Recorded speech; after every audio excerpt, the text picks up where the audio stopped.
एक लड़का अपनी रात हसीन करने के लिए, एक लड़का अपनी रात रंगीन करने के लिए रेड लाइट एरिया के उस कोठा पर जाता है। जब उस कोठे पे जाता है, जब दरवाज़ा अंदर से खुलता है तो वहाँ पहले से मौजूद 15-20 लड़कियाँ होती हैं। उस कोठे की जो मालकिन होती है सुनीता पुजारिन, वो निकल के सामने आती है और कहती है कि बताओ तुम्हें किस प्रकार की लड़की चाहिए, हमारे पास 15 से 20 अलग अलग वैरायटी की आइटम है। ऐसा कह के वो 20 लड़कियों को सामने, एक एक करके 20 लड़कियों को सामने भेजती है। उन सारे लड़कियों को एक एक करके जो लड़का है वो रिजेक्ट कर जाता है और 15 से 20 लड़की जो भी सामने आती है सबको वो रिजेक्ट कर देता है। अंत में एक लड़की को वो भेजती है और बोलती है कि जो नई वाली लड़की जो तान्या आई है उसको भेजती हूँ, शायद वो तुम्हें पसंद आ जाए। इसके बाद जब वो लड़की तान्या आती है तो तान्या जैसे ही उस लड़के को देखती है कहीं ना कहीं उसकी नज़र झुक जाती है और उस लड़की को वो जो लड़का होता है वो पसंद कर लेता है और उसको लेके अपनी रात रंगीन करने के लिए कमरे में चला जाता है। तान्या होती है, तान्या का नज़र लड़के को देख के झुक जाता है और लड़का भी उसको देख के आश्चर्य में पड़ जाता है, क्योंकि वो तान्या, वो लड़की कोई और नहीं, वो उस लड़के की पत्नी थी। जैसे ही अपनी पत्नी को सामने देखता है वो लड़का, वो एक ऐसा काम कर देता है जिस काम को सुन के, जिस काम को देख के लोग उसकी तारीफ करते हुए नहीं थकते हैं। यकीन मानिए, जब इस पूरे दुखद और रहस्यमयी घटना को आप जानेंगे तो आप दांतों तले अंगुली दबा लेंगे। ये घटना कर्नाटक के बेंगलोर की है। कर्नाटक का बेंगलोर, जो कि इलेक्ट्रॉनिक सिटी के भी नाम से जाना जाता है, उस बेंगलोर में समीर की शादी तान्या नाम की एक लड़की से हो जाती है। शादी होने के कुछ दिन के बाद जिस कंपनी में वो लड़का है, वो जिस कंपनी में एक इंटरव्यू देके आता है जॉब के लिए, उस कंपनी से उसको कॉल आता है और ये बताया जाता है कि तुम्हारा सिलेक्शन हो गया है, आप आके ज्वाइन हो जाओ। उसके खुशी का ठिकाना नहीं रहता है, क्योंकि वो कभी सोचा भी नहीं था कि मुंबई जैसे शहरों में इतनी बड़ी मल्टीनेशनल कंपनी से उसको ये ऑफर जॉब का आएगा। वो पूरा खुश हो जाता है। खुश होने के बाद वो अपने पत्नी को बोलता है, चूँकि अब जॉब मेरा लग गया है और एक अच्छा अपॉर्चुनिटी है, एक अच्छा खासा पैकेज मिला है, तो अब हमें जाना पड़ेगा। शादी के अभी कुछ महीने बीते होंगे। इस बीच वो कॉल आता है और वो मुंबई जॉब के उद्देश्य से चला जाता है। 10-5 दिन के बाद वो फ़ोन करता है अपनी पत्नी तान्या को और कहता है कि तान्या मुंबई घूमोगी। तान्या जैसे ही इस बात को सुनती है वो खुश हो जाती है, उसके खुशी का ठिकाना नहीं रहता है और वो कहती है कि हाँ बिल्कुल घूमेंगे, क्यों नहीं घूमेंगे। मुंबई, जो कि सिर्फ और सिर्फ हम टीवी में देखा करते थे, हम सिर्फ और सिर्फ अखबार में पढ़ा करते थे, मुंबई जाने का जो सपना था वो सपना कहीं ना कहीं अब तान्या का साकार होते हुए दिख रहा है। 7 अक्टूबर का टिकट तान्या के लिए समीर कर देता है। बेंगलोर से तान्या निकल जाती है पूरी मुंबई की यात्रा के लिए। ट्रेन जैसे ही अपने डेस्टिनेशन मुंबई के लिए बेंगलोर से निकलती है, लगभग 1000 किलोमीटर का वो सफ़र होता है। इसके पहले जब ट्रेन वहाँ से खुलती है, अपने डेस्टिनेशन के लिए वहाँ से प्रस्थान करती है, तो वो अपने सास ससुर को एक बार फ़ोन करती है और इसके बाद फिर दोबारा कॉल अपने हस्बैंड को, अपने पति समीर को करती है। और समीर बोलता है कि कोई बात नहीं, आप आराम से आओ, जब तुम मुंबई पहुँच जाओगी मैं तुमको रिसीव करने के लिए मुंबई रेलवे स्टेशन पहुँच जाऊँगा। सफ़र की शुरुआत वहाँ से प्रारंभ हो जाती है। डेस्टिनेशन पे ट्रेन अपने तेज़ गति से आगे बढ़ते हुए जाती है। 1000 किलोमीटर का टोटल यात्रा होता है बेंगलोर से मुंबई।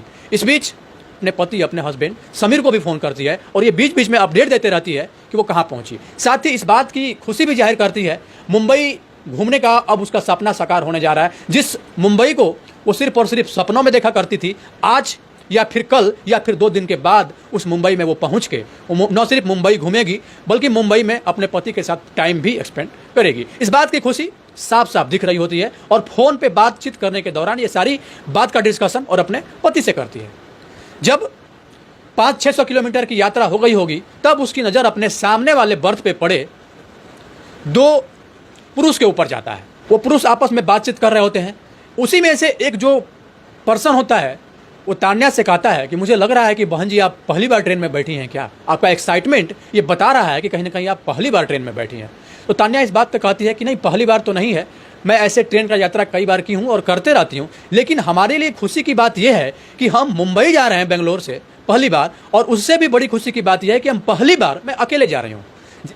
जैसे ही इस बात को आदमी सुनता है सोचने लगता है।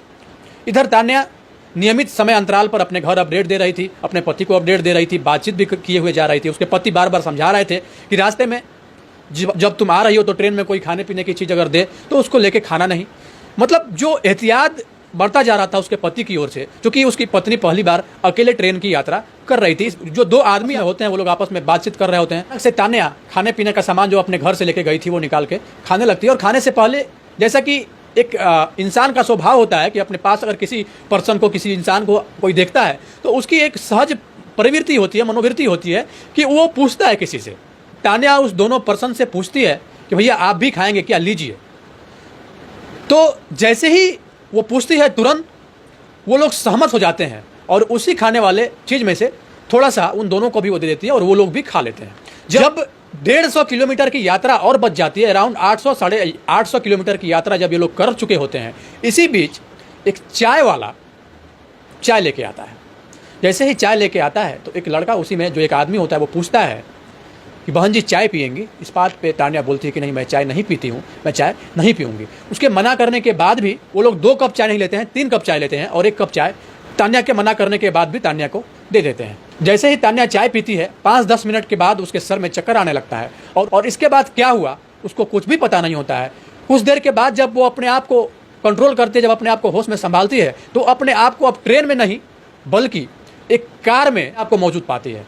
और उस कार में ये 2 पर्सन जो उसके साथ पहले से थे वो तो थे ही, बाकी एक ड्राइवर जो कि गाड़ी चला रहा होता है और जो कार होती है वो अपने तीव्र गति से अपने डेस्टिनेशन पे आगे बढ़ रही होती है। जैसे ही थोड़ा सा होश में तान्या आती है तो ये बात उसको समझते देर नहीं लगती है, क्योंकि वो एजुकेटेड लड़की थी, पढ़ी लिखी लड़की थी। वो बात इसको समझने में बिल्कुल भी देर नहीं होता है कि कहीं ना कहीं हम किसी बड़े साजिश में फंस चुके हैं कि हमें लेके कहाँ जा रहे हैं भैया, आप कहाँ लेके जा रहे हैं, मैं ट्रेन में थी, मैं यहाँ तक कैसे आई। मतलब जैसे ही वो बात बोलना प्रारंभ करती है उसमें से एक आदमी उसके गाल पे एक जोरदार थप्पड़ मारता है और कहता है कि चुपचाप इसमें बैठे रहो और अगर दोबारा ये बात बोली तो फिर और मैं मारूंगा। वो लड़की जो तान्या होती है वो सहम जाती है, डर जाती है। उसका मोबाइल फ़ोन भी वो दोनों ले लिए होते हैं और लेके स्विच ऑफ कर देते हैं, तो उसका फ़ोन भी नहीं आ रहा होता है। मेरा पति हमारा वेट कर रहा होगा और हम पति के पास न जाके अब पता नहीं कहाँ जाएंगे, इस बात को सोच के अब उसके चेहरे की जो परेशानी होती है साफ साफ दिख रही होती है। वो कार कहीं और नहीं बल्कि एक रेड लाइट एरिया में रुकती है और रेड लाइट एरिया के कोठे पर रुकती है। उस लड़की को उन दोनों आदमी के द्वारा इस तरह से पकड़ के ले जाया जाता है जैसे कि एक कोई रोगी को, अपने घर के कोई रोगी को लेके जिस तरह से लोग जाता है उसी तरीके से उस तान्या को भी पकड़ के लेके जाते हैं ताकि किसी को डाउट नहीं हो। ट्रेन से भी वो लोग ऐसे ही उतारे होंगे या ट्रेन से जब वो टैक्सी तक लेके आए होंगे तो शायद इसी तरह करके लेके आए होंगे ताकि किसी को उन दोनों के ऊपर डाउट नहीं हो। जैसे ही वो लड़की अपने आप को कोठे में पाती है, उस कोठे की जो मालकिन होती है सुनीता पुजारी से उसका डिस्कशन होता है, बातचीत हो रहा होता है और कहीं ना कहीं उस लड़की को बेचने की बात होने लगती है। अब वहाँ पे इस बात का वो विरोध भी नहीं कर सकती थी, न तो वो ये बात बोल सकती थी, क्योंकि उसको डर था कि अगर हम यहाँ पे विरोध करेंगे तो हमारे साथ कुछ अनहोनी न हो जाए। जब बात पुलिस की आ जाएगी तो हो सकता है कि उस लड़की की हत्या भी कर दी जाती। इस बात का उसको डर कहीं ना कहीं सता रहा था, इस वजह से वहाँ पे वो अपने आप को न्यूट्रल करके रखती है, किसी से कुछ बोलती नहीं है। 45,000 में बात फिक्स हो जाता है 45,000 उस सुनीता पुजारी से वो दोनों आदमी वहाँ से लेके और इसके बाद चले जाते हैं। तान्या को सुनीता पुजारी लेके अंदर जाती है कि हमें साजिश के तहत लाया गया है, मुझे छोड़ दो, मुझे जाने दो, पहले तो रिक्वेस्ट करती है। लेकिन उस रिक्वेस्ट का भी जब कोई असर नहीं पड़ता है तब थोड़ा विरोध भी करती है। लेकिन जब विरोध ज़्यादा करने लगती है, इतना पीटा जाता है तान्या को कि तान्या डर जाती है, सहम जाती है। अब वहाँ से वो कैसे निकले इस बात की चिंता उसको बार बार सता रही है। इधर समीर का 4-5 घंटे वेट करने के बाद जब तान्या समीर के पास नहीं पहुँचती है, एक गुमशुदगी की रिपोर्ट भी वो जाके नियरेस्ट पुलिस स्टेशन में दर्ज कर देता है कि अब बेंगलोर में वो कांटेक्ट करता है वो लड़का समीर और वहाँ सीसीटीवी चेक करवाता है तो वहाँ पे पता चलता है कि बेंगलोर रेलवे स्टेशन से वो निकल चुकी थी और मुंबई रेलवे स्टेशन पे नहीं पहुंची थी। लास्ट कॉल जो बात हुआ था वो समीर से ही बात हुआ था और जब बात हुआ था लास्ट कॉल उस समय उसका लोकेशन मुंबई से 150 से 200 किलोमीटर पीछे था, मतलब उस समय तक वो मुंबई नहीं पहुंची थी। इसी चीज़ को लेके पुलिस अपना इन्वेस्टिगेशन जारी रखती है, लेकिन उसके बाद भी पुलिस को कोई अहम सुराग नहीं मिलता है जिस वजह से वो तान्या तक पहुँच सके। इधर तान्या को प्रताड़ित किया जा रहा है, बार बार उसको मारा जा रहा है, पीटा जा रहा है, इस बात के लिए विवश किया जा रहा है कि तुम जाके ग्राहकों के पास सर्विस दो, तुमको अब बेच दिया गया है और उसके बदले मैं पैसे दी हूँ तो अब मैं तुमको यहाँ से छोड़ने वाली नहीं हूँ। अब तुम मजबूरी में करो, शौक से करो, जैसे भी करो, तुमको ये काम तो करना ही पड़ेगा, नहीं करोगी तो पिटाई खाओगी। तान्या चीखती है, चिल्लाती है, लेकिन जब वो चीखने और चिल्लाने लगती है, अपनी आवाज़ को वो रखने लगती है तो उसके मुंह में कपड़ा डाला जाता है, कपड़ा डाल के उसको पीटने का काम किया जाता है ताकि वो मजबूर होकर इस काम में इन्वॉल्व हो जाए। अब बात 14वें दिन की है। 14वें दिन एक कस्टमर आता है उसी कोठे पे। उसका डिमांड होता है कि मुझे एक नई लड़की चाहिए। जब बात नई लड़की की आती है तो जो सुनीता पुजारी होते हैं उसके दिमाग में ये बात आता है कि क्यों ना उस नई लड़की के रूप में हम तान्या को ही प्रस्तुत करें, हम तान्या को ही वहाँ पे हाजिर कर दें। तो वो तान्या को बुलवाती है और इसके बाद कहती है कि तुम्हारे लिए कस्टमर आया है, तुमको जाना है, नखरे वहाँ पे मत करना। बात के लिए मजबूर कर दिया जाता है कि अगर तुम वहाँ नहीं जाओगी तो तुम्हारे साथ और भी बुरा होगा। चूँकि वो एक अड्डा था और उस अड्डे में बहुत सारी लड़कियां थी, भी अन्य लड़कियां वहाँ पे थी। वो इस प्रकार के ड्रेस पहने हुई थी। उस ड्रेस को देख के कोई भी एक जो पुरुष होता है वो उत्तेजित हो जाएगा उनके पहनावे को देख के। और ये वहाँ का होता ही है कि अगर किसी को अपने ओर आकर्षित करना है तो एक उत्तेजित होने वाला कपड़ा पहनना है, जो कि अक्सर कोठे की लड़कियाँ ऐसा करती है और उसको करवाया जाता है ताकि कस्टमर उसके ओर आसानी से आ जाए। जैसे ही वो लड़की तान्या कस्टमर के पास जाती है, कस्टमर अंदर से दरवाज़ा लगाता है और दरवाज़ा लगाने के बाद तान्या को बड़े ही सरसरी निगाह से देखता है। तान्या रोने लगती है और बोलने लगती है, भैया मुझे माफ़ कर दो, मुझे छोड़ दो, मैं वैसी लड़की नहीं हूँ जैसा आप सोच रहे हो, जिस काम के लिए आप आए हो। ये मेरे साथ करना गलत है, क्योंकि मैं अपने आप को अभी तक 13 दिन से बचाते आ रही हूँ। मेरी एक मदद कर दो। कि रेड लाइट एरिया में जाने वाला कोई इंसान इतना सही इंसान तो होता नहीं है, लेकिन फिर भी जब वो लड़की रोने लगती है, गिड़गिड़ाने लगती है, अपनी बात को रखने लगती है, इस बात को सुन के कहीं ना कहीं उस लड़के को दया आ जाता है और वो बोलता है कि बताओ मैं तुम्हारी क्या मदद कर सकता हूँ। इस पर लड़की बोलती है कि मेरी मदद कुछ मत करो, बस हमारी एक बार बात मेरे पति से करवा दो। वो लड़का बोलता है ठीक है। वो लड़का उसी समय अपने मोबाइल फ़ोन से तान्या नंबर बताती है अपने पति का। उस नंबर पे वो लड़का फ़ोन लगाता है और जैसे ही अपने पत्नी का आवाज़ समीर सुनता है कि खुशी का ठिकाना नहीं रहता है। बस वो सिर्फ ये पूछता है कि तुम कहाँ हो।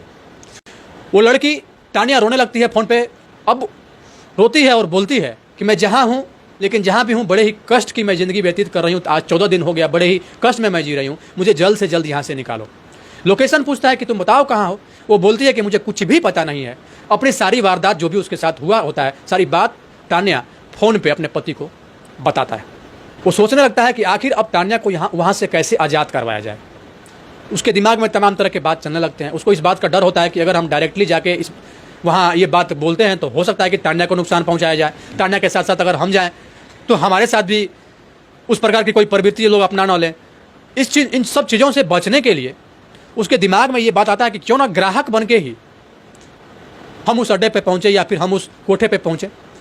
वो ग्राहक बन के उस कोठे पे पहुँचता है और लड़कियों का डिमांड करता है। कोठे की जो मालकिन होती है सुनीता पुजारी, वो अलग अलग लड़कियों को समीर के पास भेजती है। सारे लड़कियों को समीर रिजेक्ट करते जाता है और बोलता है कि नहीं, आपके पास मेरे मन मुताबिक लड़की है ही नहीं, मैं जा रहा हूँ। सुनीता पुजारी भी चाहती है कि हमारे पास अगर कोई कस्टमर आया है तो कस्टमर को सब लोग भगवान मानते हैं, चाहे वो प्रोफेशन कोई सा भी हो। तो सुनीता पुजारी को लगता है कि अगर बिना सर्विस के यहाँ से चला जाएगा तो शायद फिर ये दोबारा ना आए। इस वजह से वो बोलती है कि रुको, एक नई लड़की हमारे पास है, उसको मैं बुलाती हूँ। बस इसी बात का तो वो इंतजार कर रहा था। वो बोलता है हाँ, मुझे नई लड़की की तलाश है, मेरे लिए नई लड़की तुम बुला दो। वो तान्या को बुलाया जाता है। उसको लगता है कि तान्या को शायद ये पसंद कर लेगा।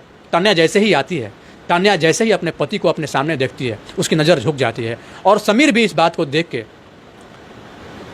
कुछ देर के लिए अवाक रह जाता है। इसके बाद जिस रेट में फिक्स होता है वो पैसा वहाँ पे सुनीता पुजारी को समीर देता है और देने के बाद तान्या को लेकर रूम में जाता है।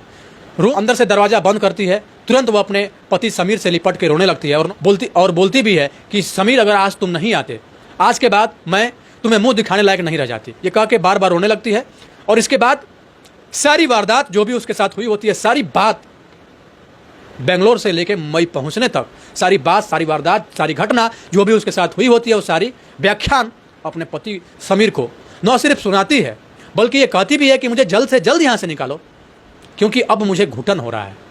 तो समीर थोड़ा देर सोचता है।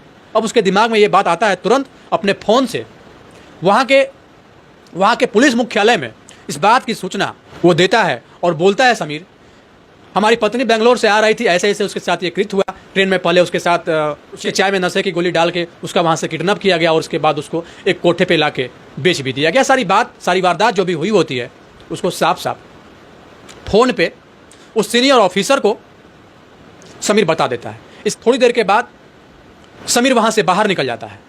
आधे एक घंटे के बाद पूरे पुलिस की टीम वहाँ पे पहुँचती है और उस रेड लाइट एरिया का जो अपार्टमेंट था, जिस अपार्टमेंट में ये गोरख धंधा चल रहा था, सुनीता पुजारी और समीना शेख, सुनीता पुजारी और समीना शेख जो दोनों मिलके इस गोरख धंधे को चला रही थी, उन सबको पुलिस वहाँ पे घेर लेती है और घेरने के बाद गिरफ्तार करती है।